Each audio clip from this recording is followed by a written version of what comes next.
And joining us now is Elise Labott. She is an Edward R. Murrow Press Fellow at the Council on Foreign Relations and author of Cosmopolitics on Substack. Elise, thanks so much for being with us. I'm not sure if you were able to hear some of that conversation.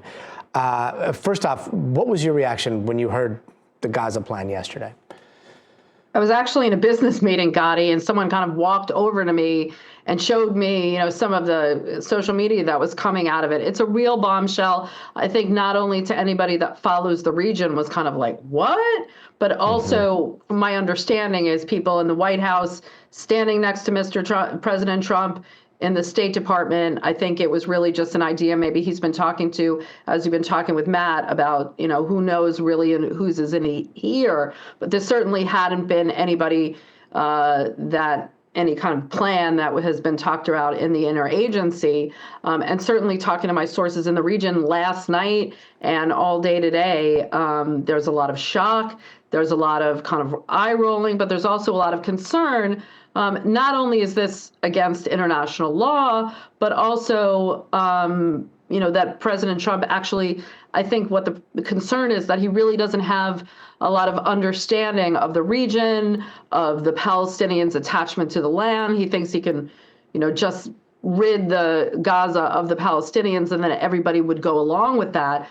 Clearly at 4 a.m. Saudi time, when that statement from Saudi Arabia came out, rejecting the idea that Palestinians would be displaced, shows that, there was a lot of concern about what happened.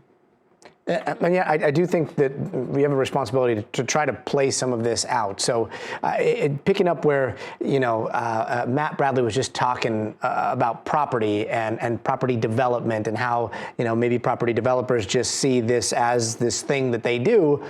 Let's talk about that property. Sure. We see these images of leveled out buildings. Some buildings are still standing, but so many of these blocks after blocks after blocks are left in rubble. And yet the land underneath still belongs to somebody, right? Like, how would this play out? Like, how would a developer come in and go through that rubble and deal with the ownership of that property by somebody else?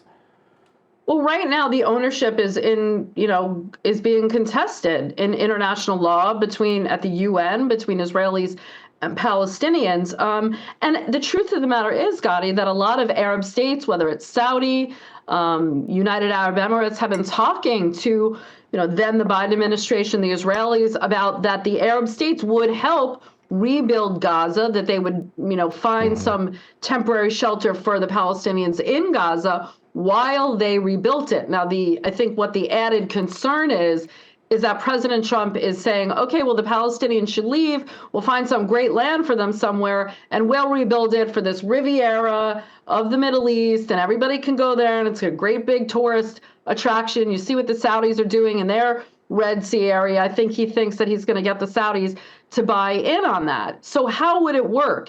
There's a question of where these 2 million Palestinians from Gaza would be relocated. The key regional powers that could possibly take them in, Saudi Arabia, Egypt, Jordan, have absolutely said, no way, right? And the Saudis are already militarizing the Sinai in preparation for the Israelis or the Saudi or the U.S. taking some kind of forced displacement. So, intelligence officials warn this could trigger military action from Egypt. And then it's further complicated by practical challenges and serious concerns. Egypt and Jordan have serious economic concerns, and they also have, this concern that these Palestinians would be forced for the land and never be allowed back. I think what's, in this gray area is President Trump didn't say, per se, they should leave forever. He's kind of leaving this open room of maybe we'll develop it for them and then they can come back. I think if this were to be a serious proposal, and we're not clear at this point that it is, there would need to be some more meat on the bones.